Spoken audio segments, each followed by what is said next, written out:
Start भाई। हाँ दोस्तों नमस्कार, मैं रोहित शर्मा और आप देखना शुरू कर चुके हैं हिंदुस्तान 9 न्यूज। सभी को इंतजार था कि कब किसी भी पार्टी की कोई भी लिस्ट सामने आ जाए और अपनी विधानसभा का जो हर कोई इंतजार कर रहा होता है चुनाव में, वो इंतजार खत्म हो जाए। और ये इंतजार कम से कम समालका का खत्म हो गया है। भारतीय जनता पार्टी की पहली सूची सामने आ गई है। हालांकि इस बार भाजपा जम्मू कश्मीर हो या फिर हरियाणा हो, कुछ दबी दबी नजर आती है। बार बार बैठकों का दौर रहा। कभी अमित शाह बैठक ले रहे थे, कभी मनोहर लाल खट्टर बैठक ले रहे थे, कभी धर्मेंद्र प्रधान, तो कभी जेपी नड्डा, और प्रधानमंत्री मोदी को भी काफ़ी इंटरफेयर करना पड़ा। इतना सुनने में आया कि हरियाणा चुनाव के लिए। तो कहीं ना कहीं इन बैठकों से लगता है कि जो पार्टी अपने अनुशासन के लिए जानी जाती थी, अब की बार वो भी डर में, एक भय में टिकट बांट रही थी। और समालका से 2 बार चुनाव लड़ने वाले शशिकांत शर्मा, एक बार लगभग 30,000 से ज़्यादा वोट मिले और दूसरी बार 60,000 से ज़्यादा वोट मिले। टिकट उनका काट दिया गया है। और एक जब मैं यहाँ पर आ रहा था तो व्हाट्सएप फॉरवर्ड मुझे भी आया कि कल 10 बजे से 12 बजे तक शशिकांत शर्मा अब अपने समर्थकों के साथ बैठकर आगे के लिए कोई फैसला लेंगे। लेकिन अभी मनमोहन भडाना का टिकट हुआ और उनके एक प्रतिद्वंदी मेरे साथ हैं रविंद्र मछरोली। ये एक ऐसे नेता थे जो किसी भी टिकट का इंतजार नहीं कर रहे थे, ये निर्दलीय ही चुनाव लड़ना चाहते हैं। रविंद्र जी, स्वागत है आपका हिंदुस्तान 9 न्यूज पर एक बार फिर से। रविंद्र मछरोली का भी और जो देख रहे हैं उनका भी मेरी तरफ से, और जो ना देख रहे अगर उनका भी मैं सबको नमस्ते करता हूँ। उनका पूरे हल्का समालका वासियों। चलिए, टिकट हो गया है भाजपा का। हालांकि आप तो निर्दलीय ही हैं, आपने अपना चुनाव शुरू कर रखा है काफ़ी दिन से। डोर टू डोर अब आप पहुंच रहे हैं, गांव-गांव में आप जा रहे हैं, प्रोग्राम कर रहे हैं। क्या लग रहा है, फिर वो 2014 वाला माहौल बनता हुआ नजर आ रहा है? देखो पता क्या, मैं तो कोई टिकट की वो नहीं थी, तो हम तो अपना कर ही रहे हैं जो भी कर रहे हैं। तो इस करके 2014-2024 में कोई फर्क नहीं है। जैसे 2014 था ऐसे ही 2024 है। ये सेम काम है, एक ही तरह का लग रहा है। हालांकि अभी शशिकांत कौशिक की तरफ से कोई निर्णय नहीं लिया गया, उससे भी अच्छा रहेगा। ये मनमोहन भडाना का टिकट आपके लिए ये खड़ी है ना, देखो ये गंगा मैया। हाँ, ये खड़ी, ये गंगा मैया का आशीर्वाद है। ये आप देख लेना समालका हल्के में ये खड़ी है, ये सब गंगा मैया का आशीर्वाद है। और इसके आशीर्वाद से जो करेगी वो सब अच्छा करेगा। अब तो एक पिक्चर क्लियर सी होने लगी है। बीजेपी से मनमोहन भडाना हुए, कांग्रेस से धर्म सिंह छोकर, उनका भी सूत्रों से जानकारी आ रही है कि सभी के टिकट क्लियर हैं। कुछ पहले चल रही थी चर्चाएं कि हो सकता है टिकट उनका रोक लिया जाए या काट दिया जाए, लेकिन अब क्लियर है। कहाँ देख रहे हैं मुकाबला, भाजपा से या कांग्रेस से? नहीं, मैं कोई मुकाबला नहीं देख रहा ना, मेरा कोई मुकाबला है इनसे। ये तो मुकाबला समझने वाले समझते होंगे। 2014 में जब हमने चुनाव लड़ा, जब मोदी जी की इतनी अंधी थी कि कोई सोच भी नहीं सका था, उस टाइम भी जनता ने मेरे को 21,000 साढ़े 20,000 वोटों से बनाया। और अब जो हुआ मेरे समालका में ये गलत हुआ। क्यों हुआ गलत? क्योंकि मेरे यहाँ भी काफ़ी भाई थे जिनको टिकट मिलनी चाहिए थी। हम तो देखो, संजय भाई था, कृष्ण कुआना था, मेरी बहन राम बतेरी थी। तो मैं तो कहता हूँ हल्के के किसी को भी देनी चाहिए थी। ये तो भडाना तो टूरिस्ट आदमी है, इसका क्या था? लोगों ने ये नहीं पता क्या टोल, कितने टोल लगेंगे, कहाँ मिलेगा, कहाँ क्या करेगा। ये तो मेरे समालका के अंदर बीजेपी का जिंदगी में भी एमएलए नहीं बन पाएगा, ये ध्यान रखना इस बात है। लेकिन आपने, जब मैंने पहली बार आपका इंटरव्यू किया था, आपने तो कहा था भडाना साहब बढ़िया आदमी है, आएंगे चाय पियेंगे, आ जाएं। क्या मतलब है टिकट? मैंने गलत कब बताया?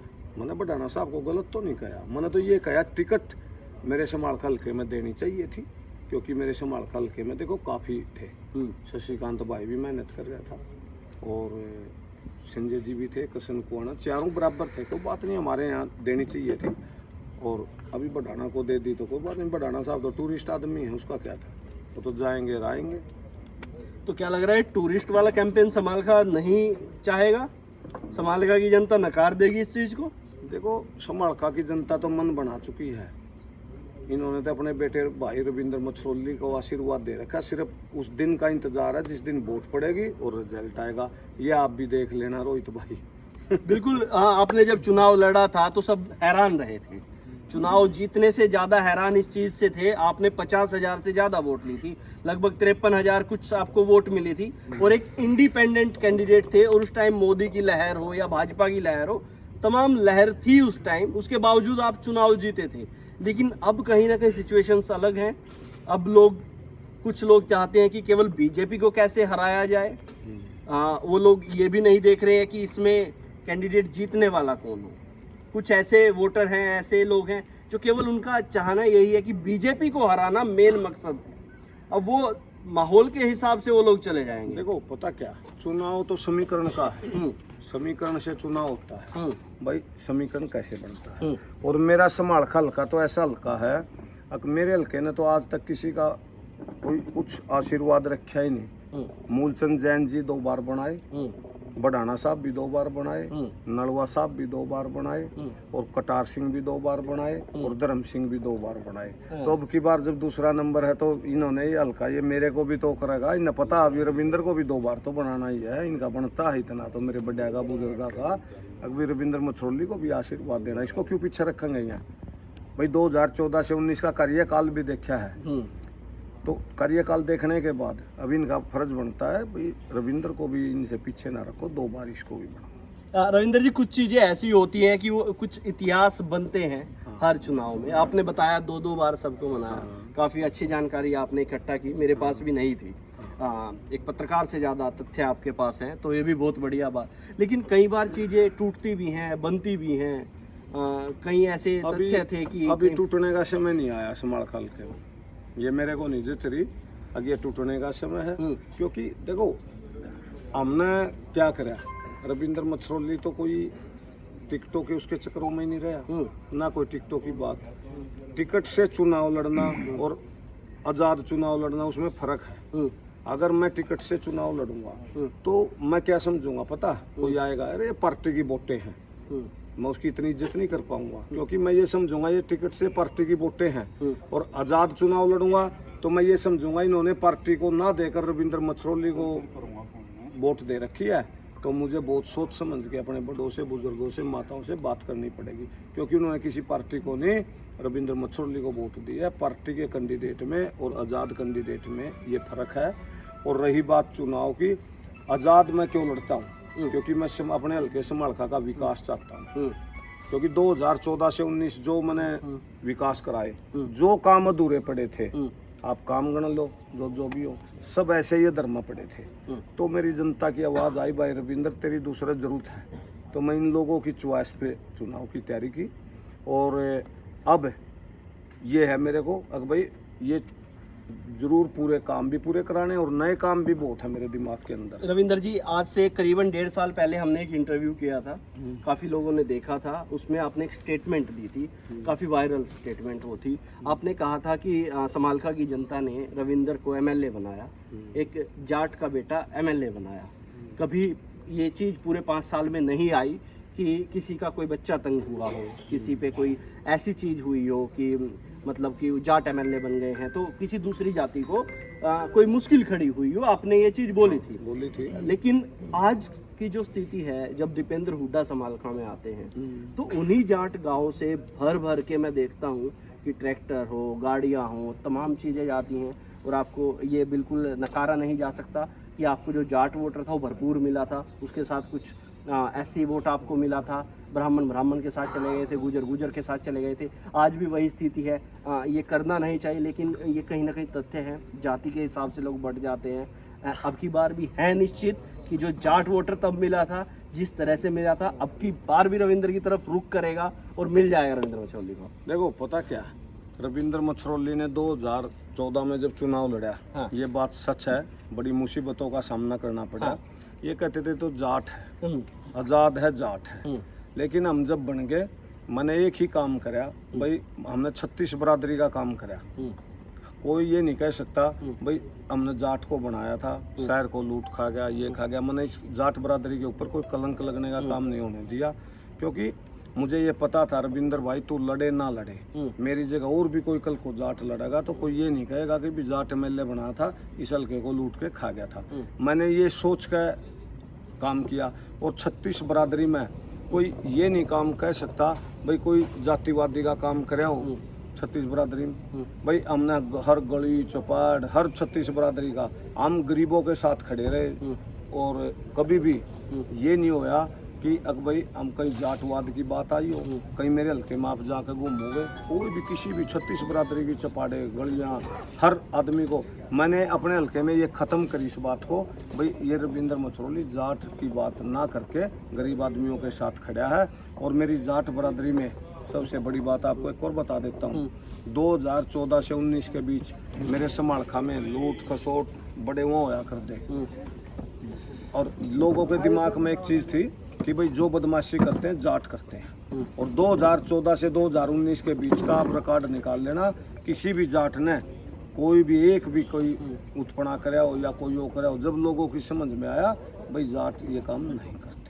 आगे क्या लग रहा है, अभी जाट साथ में आ जाएंगे या दीपेंद्र एक बात और बताओ, भूपेंद्र हुड्डा को देख के उधर एक चल बात देंगे? बताओ, भूपेंद्र दीपेंद्र हुड्डा है मान लो, उनका क्या वो हमारे हल्के में ये क्या बात है? मैं उनका बेटा हूँ, मेरे साथ क्यों नहीं आएंगे? मैंने ऐसी क्या गलती करी है? मैंने कोई गलती भी करी है तो मैं उनसे मलयालम मीडिया के माध्यम से हाथ जोड़कर माफ़ी मांगता हूँ। भाई बच्चा हूँ, मैं तो नया था, मुझे कोई ना मुझे इतने राजनीति का ज्ञान था। मैं तो उनसे आज भी माध्यम से चाहे माफ़ी मांगता हूँ। भाई मेरे बड़े बुजुर्ग हैं, मैं उनको अगर मेरे से कोई गलती भी होगी है तो रविंद्र मछरोली उनसे माफ़ी मांगता, अपना बेटा समझ कर माफ़ भी कर देना चाहिए। अरुण ने भाई कोई बात नहीं, बच्चा है, इसका भी नया काम था, नए काम में दिक्कतें भी आती हैं, देखो तजर्बा भी नहीं था। तो मैं तो आपकी मीडिया के माध्यम से भी उनको कहता हूँ भाई बच्चा हूँ, कोई बात नहीं, गलती होगी तो माफ़ भी कर देना चाहिए बच्चा। कोई ऐसा मैंने इस बरादरी के ऊपर कोई वो भी नहीं कराया है। अगर इनको कोई कल ना ये कह दे 36 बरादरी में भाई रविंद्र ने कहीं बुराई ली हो, इनकी कहीं नीच करी हो, इनको कहीं नीचा देखने दिया हो, किसी भी बात का कोई 36 बरादरी का काम कराया है और लोगों का प्यार है। और ये चीज़ें भाई ये तो भाईचारा है, यहाँ पार्टी वार्टियाँ कुछ नहीं है। और आप देख लेना 2014 में इतनी आंधी थी बीजेपी की, इतनी आंधी के अंदर 46 सीटें बनी थी, कुल आई थी, पूरी सरकार बनी थी इतनी आंधी में भी। आज तो उसके पैसे कांग्रेस की बीजेपी की 10% भी आंधी नहीं है। तो ये सरकार बनेगी कैसे? ये सरकार तो इनका बेटा ये आशीर्वाद देंगे, इनका बेटा बनाएगा। जो भी सरकार बनाएगा अब की बार संभाल के का विकास होगा, जोरों से होगा। और रविंद्र मछरोली चुनाव जीतने के बाद जाएंगे किसके साथ? रविंद्र अगर मछरोली कांग्रेस और भाजपा की बराबर देखो, सीटें आ कांग्रेस- जाएं देखो, और आपकी जरूरत पड़ जाए देखो, कि एक आपके जाने से आप निर्दलीय चुनाव जीत जाएं, दोनों की बराबर सीटें आ जाएं, और एक आपके जाने से सरकार बन रही है, देखो तो भाजपा के साथ जाएंगे या कांग्रेस के? देखो रविंद्र मछरोली ने कोई मतलब नहीं इन बातों से। रविंद्र मछरोली चाहता अपने संभाल के हल्के का विकास। हुड्डा साहब बनाएंगे, हुड्डा साहब के साथ जाएंगे, बीजेपी बनाएगी, बीजेपी के साथ जाएंगे, मायावती जी बनाएगी, मायावती जी के साथ, चौटाला साहब बनाएंगे तो चौटाला साहब के पास। इस चीज़ से रविंद्र मछरोली ने कोई हो नहीं। रविंद्र मछरोली तो सिर्फ अपने हल्के में ये चाहता है भाई विकास होना चाहिए, यहाँ के विकास के लिए, नौकरियों के लिए रविंद्र मछरोली तो सिर्फ विकास की बात करता है। एक आपके गांव की मैं एक वीडियो देख रहा था, काफी वायरल वो वीडियो हुई। एक पत्रकार साथी आपके गांव गए थे और मैं आपका पेज भी देख रहा था इंस्टाग्राम फेसबुक का। उस पर आप कह रहे थे कि जब रविंद्र मछरोली एमएलए था तो कोई बिजली वाला नहीं आता था, कोई छापे नहीं मारता था, लेकिन आपके ही गांव का वीडियो वायरल हुआ, उसमें कहते हुए नजर आ रहे हैं कि हमारे घर बिजली के छापे लग गए, हम गए रविंद्र मछरोली के वहाँ पे, हमारी बात नहीं सुनी। और इतना तक उस वीडियो में कहा गया, मुझे नहीं पता झूठे सच्चे क्या आरोप हैं, आप उसको क्लियर कर सकते हैं, कि मेरे भी पैसे देने हैं रविंद्र मछरोली ने। उस वीडियो में ये है। आप उसकी तसल्ली करा लो, जो ये कह रहे हैं ना पैसे हैं, उसका 5000 रुपये का भी ब्योंत हो गाँव में जाकर पता कर लो, मैं लिया तुझा किसी से भी। रविंद्र मछरोली सारा दिन इतना खूनदान का काम करता है। रविंद्र मछरोली किसी के पैसे नहीं देने का काम करता है, लेने का काम नहीं करता। तो ये इस तरह की चुनाव में अफवाहें, ये तो चुनाव में पता क्या, आप गेहूँ बो, गेहूँ आप मंडूसी तो बोते नहीं, और मंडूसी भी जम है अपने आप। मेरा गांव मछरोली, सभी मेरे भाई हैं, मेरे बुजुर्ग हैं, आप जाकर पता करो मछरोली। अब आप यहाँ घुमा के कैमरा देखो, कम से कम 40 आदमी गांव मछरोली के ही बैठे हुए हैं। ऐसा कुछ नहीं है, ये मेरा काम अकेले का नहीं है, ये तो ये जनता बैठी है ना, जो ये मेरी ताकत है, मेरी पावर है, ये मेरी टिकट है।